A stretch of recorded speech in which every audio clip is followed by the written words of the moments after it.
today. And, I'm always humbled when I get to work with a new client and when I get to interact with leaders who are, I guess, sponges. They're wanting to learn how to lead.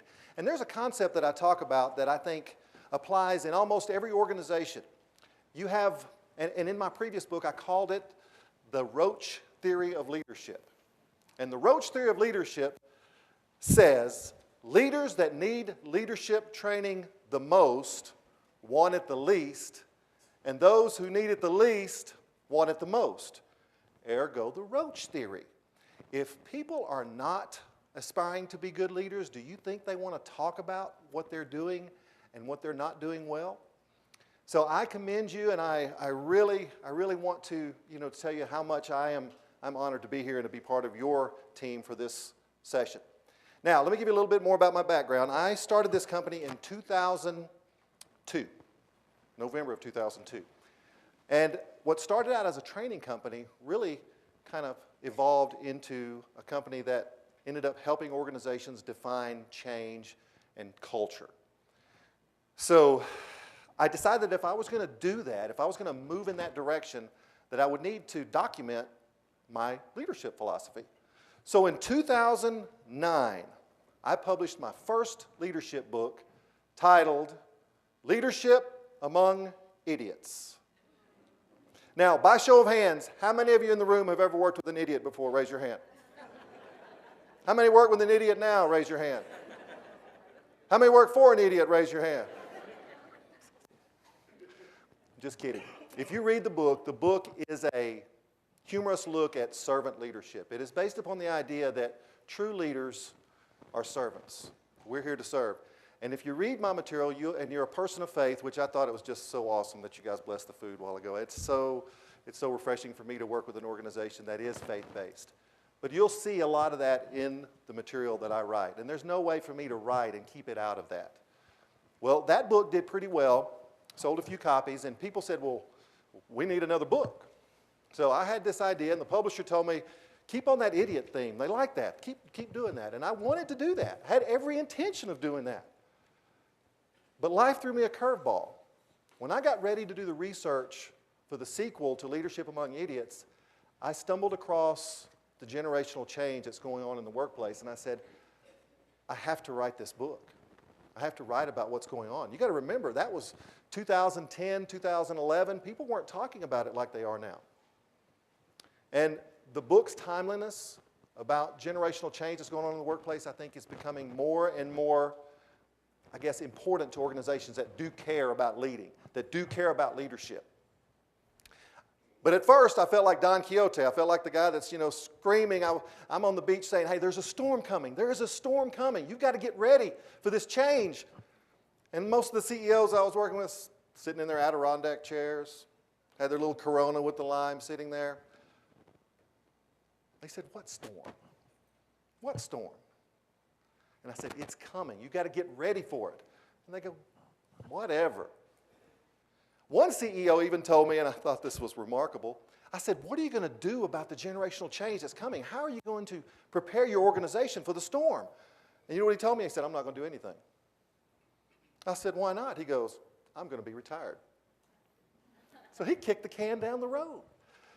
So as we go through this, I want you to examine it through your own portal, through your own perspective. I want you to think about your work environment and how it's changing so fast, and how the generations are changing how we think and how we lead and how we dress and how we look.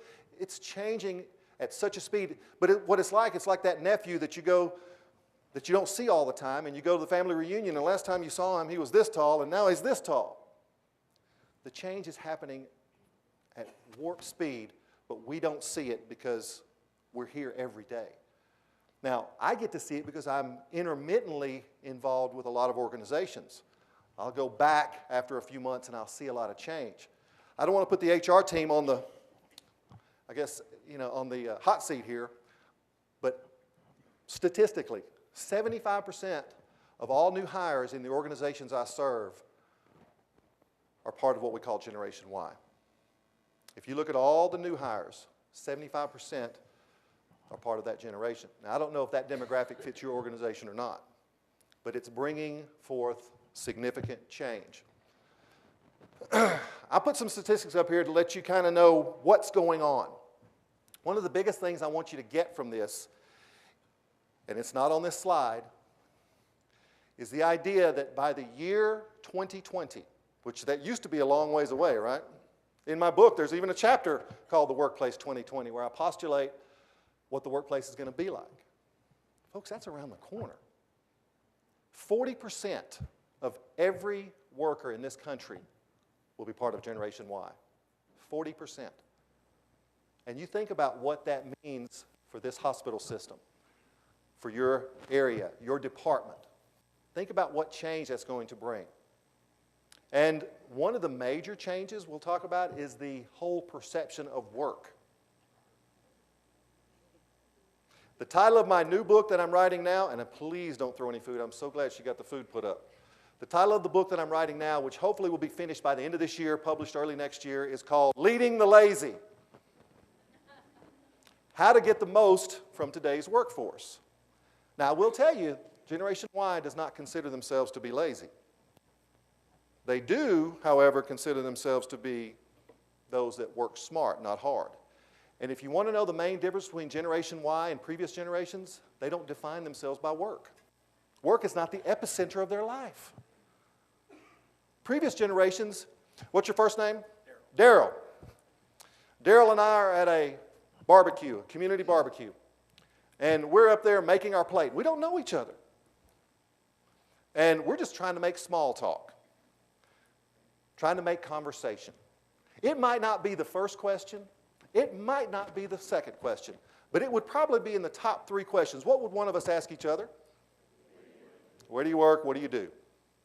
Do you know with Generation Y, that might not be in the top 10? They don't define themselves by work.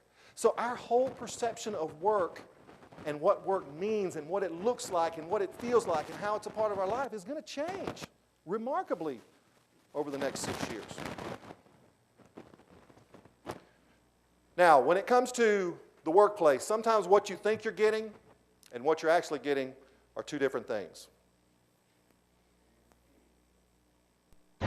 This is the venue they chose for their fake auditions for an advert for lip balm. We're hoping that we can use part of this in a national commercial, right? And this is a test on some lip balms that we have over here. Okay. And these are our models who are going to help us, Okay. Roger and Matt. Okay. And we have our own lip balm, and we have a leading brand. Okay. Would you have any problem kissing our models No. to test them?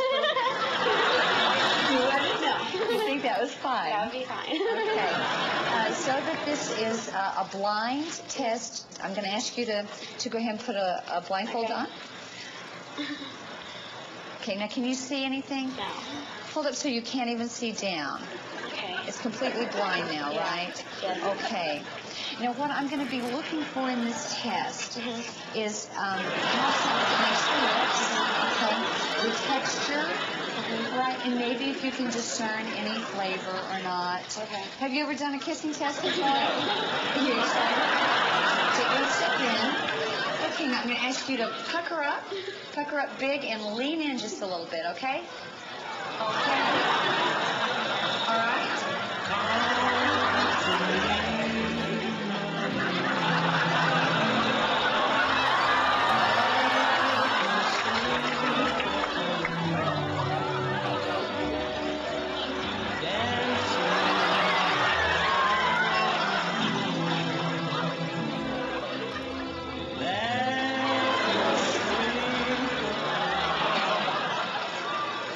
Okay. And Jennifer, how did that feel? Good.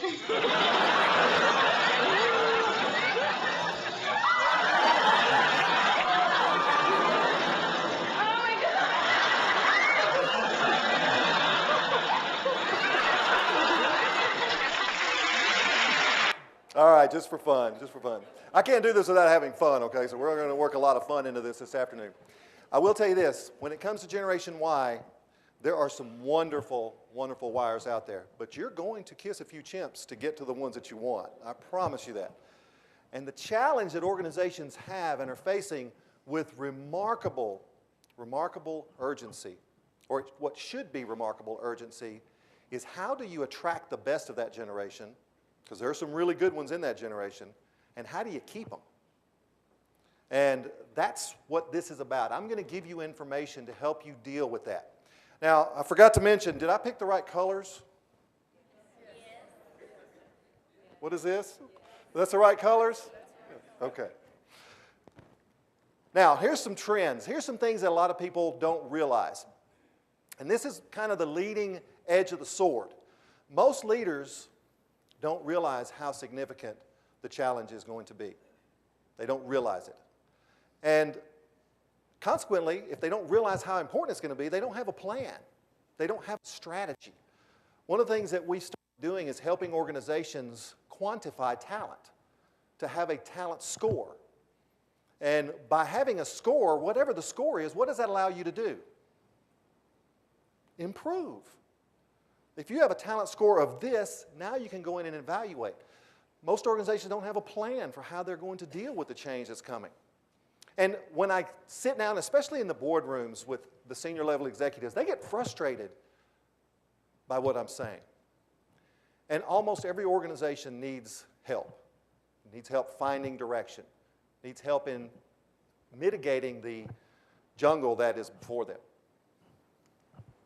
So here's some insights that I wanted to share with you. First of all, what's the major milestone event that happened on January 1st, 2011? Can anybody tell me? If you can't, we're going to come back to this, okay? So hold on to that. We're also going to talk about what percentage of your employees are truly engaged on the job. If work is not the epicenter of their life, how do you create engagement? All that wonderful stuff I heard before lunch is amazing. But how do you get your people to engage? It doesn't matter what this leadership team does.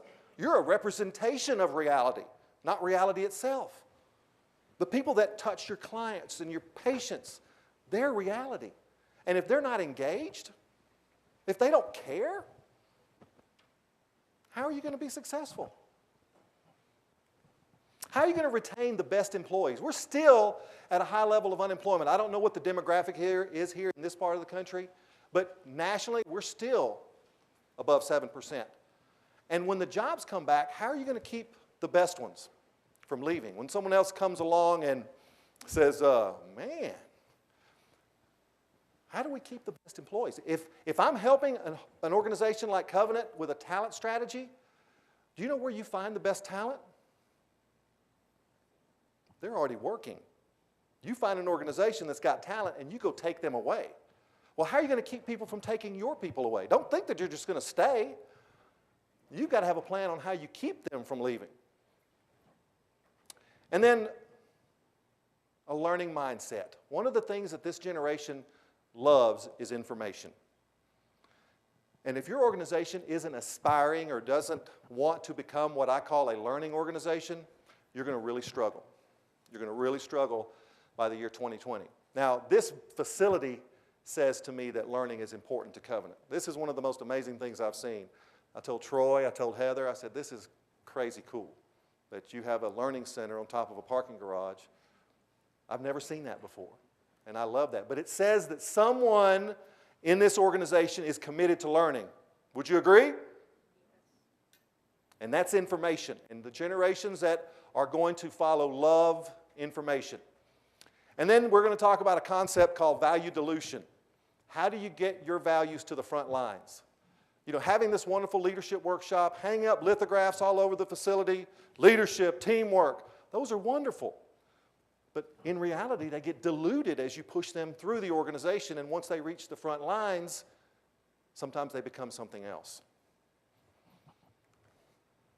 Now, when I got ready to publish the book that's before you, and by the way, before I forget to do this, I will stay and sign books for anybody that wants me to sign their book. I don't want to forget to say that, so I'll be here as long as you need me. I was ready to publish the book probably 6 months before it was actually published when I came across this concept, the normalcy bias. And I know we've got some people remote, so I'm not going to ask the question, but I'm going to tell you what it is.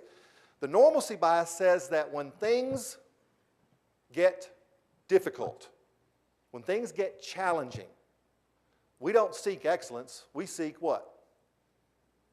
Let's get back to normal. Let's get back to whatever it was before.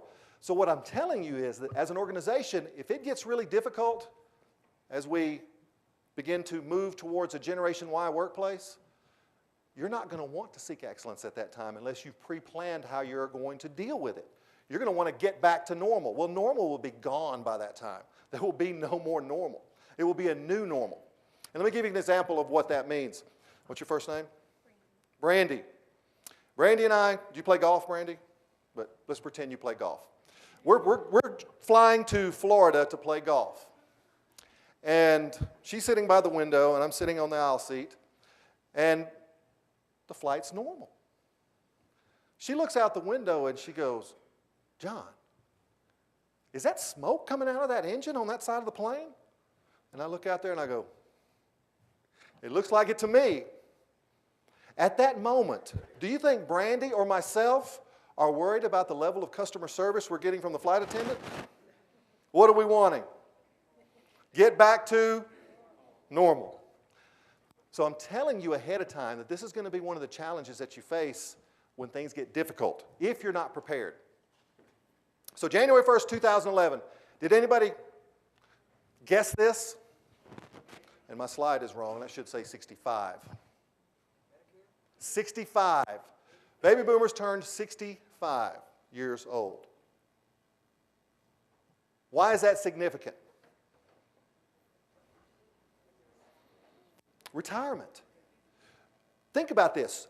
Today, 90 million baby boomers, which I'm going to talk about them a little bit more. You've got this bathtub full of baby boomers. Well, on January 1st, 2011, the drain was pulled. And you now have this vortex and this sucking sound of all these baby boomers leaving the workplace. And think about all the knowledge that they're taking with them. Do you know, I have some organizations that I serve that are encouraging their baby boomers to leave. Early retirement. They're chasing out their knowledge. They're not downloading or debriefing or capturing all that experience. They're running them off. Well, some of them are having to hire their generation, their boomers back as consultants and paying them 3 times what they made when they worked. So you think about what the replacement employee is going to look like, how difficult it's going to be to replace all those years of experience. You can train people and you can create knowledge and you can share knowledge, but you can't replicate what? Experience. So we're going to talk about the generations in a little bit more detail, and I will tell you this, the generational definitions is not what this presentation is about. There are a lot more books out there that more precisely and more specifically define the generations. My purpose is on generalities and what it means for you as an organization to deal with those changes. So if you've read things and you have different numbers, think about the overlap. There's an overlap on exactly where different experts define these generations. Now, what's another name for Generation Yers? Millennials. So you hear that a lot as well. Depending on the writer and the speaker or whatever their topic is, you'll see that. Now, let's talk about boomers. If you were born between 1946 and 1963, you're a boomer. What was the beginning of baby boomers? What happened in 1946 to create the baby boomer generation? End of the war. All those soldiers came home, got busy, and a lot of babies were born. And their major influence, if you're a boomer, you're influenced mostly not by what you lived through, but by what your parents lived through, which is what? And you were told from a small age how important a good job is in your life. And you were told you stick it out, you last. Every one of you know a baby boomer who's worked for the same company 20, 30, or 40 years, maybe even longer. That's not going to happen very much anymore. They're significant by virtue of their size and their experience. I wrote an article recently about the origin of bad supervision. How did supervision get so bad? And this is going to be part of the new book. And I go all the way back to the industrialization of our country. A lot of the reason that leadership development was, I think, overlooked a generation ago was because you didn't have to be good leaders. those boomers would stay. No matter how bad you were as a supervisor. You know, the number one reason people leave a job is not money, it's not benefits, it's what? Their relationship with their direct supervisor. In previous generations, we were taught to sugarcoat that. What's your name? Candy, you're my boss. I can't stand working for Candy. Can't stand it. So I decided I'm going to look for me another job. And if I'm in healthcare, I probably have a pretty good chance at finding another job, especially if I'm a nurse, right? Now, my generation, or the boomer generation, we were taught, you don't tell her how bad she was as a boss, you tell her what? I found a better opportunity. I'm sorry, I hate to leave you like this, but I've got to give you my notice. Because we don't want to burn the bridge. This new generation doesn't even care about the bridge. They don't even care that the bridge exists. They'll just quit. We call the Generation Yers vapors because they're here one minute and gone the next. Where'd they go? They quit. What do you mean they quit? They just started. I said, no, you yelled at them. They quit. This generation wasn't like that. Generation X, that's my generation. Raise your hand if you're an Xer with me. We don't matter. We're insignificant. There's not enough of us. 90 million baby boomers, 40 million Generation Xers. And we're the skeptics. We saw our parents laid off from those so-called lifetime jobs in the late 70s and early 80s, and we have a philosophy. Where's your hands again, the Xers? If you're an Xer with me, your resume is always ready, right? You were looking for a job when you found this one. You'll entertain any serious offers. Doesn't mean you want to leave, but you'll consider it, won't you? As a matter of fact, if you're a Generation Xer with me, our average tenure on the job is 5 years. 5 years on average. I have never worked for a company longer than 5 years. I've been working for myself 11, and I've been thinking about quitting 2. Horrible boss. But we don't matter. 90 million, 40 million. Generation Y. Raise your hand if you're a Generation Yer. Awesome, awesome. 5 years, there'll be a lot more of you in this room. Don't underestimate your power and your influence. Generation Y, born between 1981 and 2000.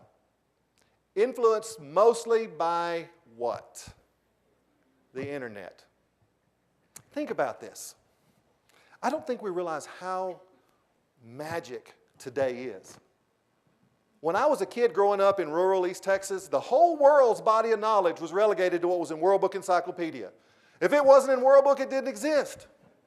And if I was doing a paper on Robert Goddard's rocket in the 4th grade, I would use the exact same reference in the 9th grade. Hopefully it was a better paper, but that was it. Information was finite. I didn't have what the children today have. Think about today. A 12-year-old girl sitting at her kitchen table with a laptop, high-speed wireless connection to a router, and she has to do a report on George Washington. How many pages of information can that girl get sitting at her kitchen table? Infinite. More than she could ever consume in a lifetime. Isn't that remarkable? Any of you right now can answer almost any question with your fingertips on the smartphone that you have. I'm not going to embarrass you, but some of you in this room, as big as this room is, people on the other end of the camera, some of you may still have a flip phone. I'm not going to ask you to show it. But most of you have a smartphone. If you wanted to ask the simple question, what changed mankind from storytellers to readers? What event happened that changed humanity from people who talked about life to people who read about life? If you wanted to know when the printing press was invented or who invented it, how hard would that be right now?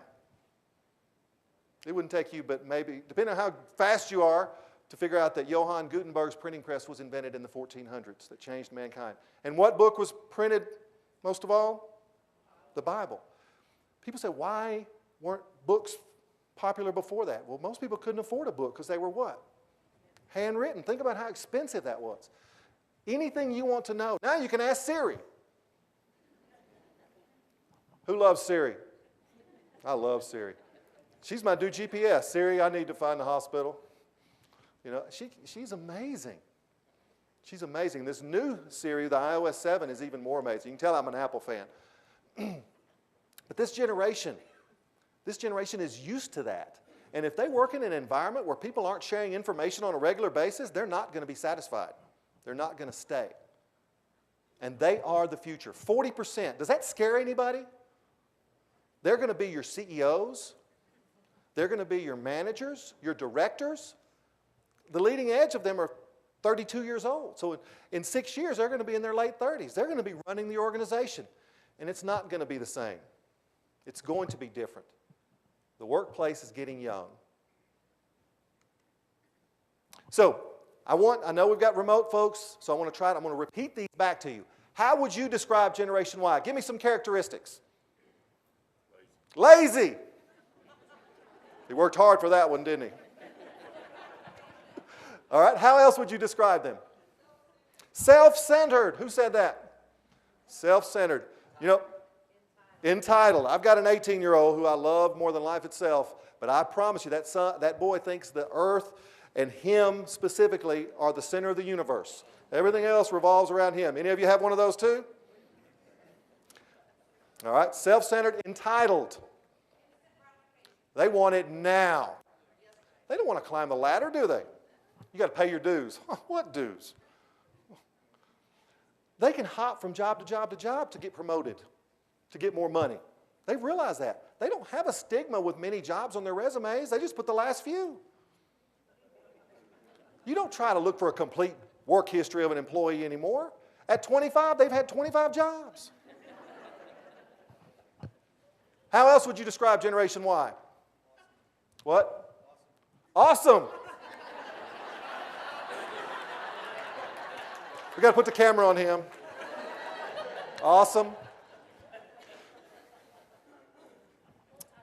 They are awesome. They are awesome. I love it. What'd you say? Multitaskers. They want to text, post on Instagram, drive, and work on the patient needs all at the same time, right? Yeah, they are multitaskers. It's hard to keep them involved. You know, I watch mine doing homework and I just shake my head. He's got the phone, he's on the computer, he's writing the paper. I don't try to fight it anymore. I just try to encourage. One more. Why? Social justice. They love social. They're very social. And being a part of a winning team is important. I want to talk to you and I want to stress how important creating an environment that is special is. One of the homework assignments that you should have from this, and I know I gave you one, and I just got this one, and I did this for research. Have any of you in the room watched the movie, I just lost the name of it, when you go into a place and work for free before you get out of college? The Interns. The Interns. Any of you seen that movie, The Interns, yet? You need to watch that movie. Not for the humor or for the enjoyment of it, which is funny, it's good, but watch it to see how the generations interact. How Owen Wilson and his partner in crime, what's his name? Vince Vaughn, how they interact with Generation Yers. Watch the workplace. That's a real accurate description of what Google is like. Watch it for that reason. It'll give you a little insight on Generation Y and how they think.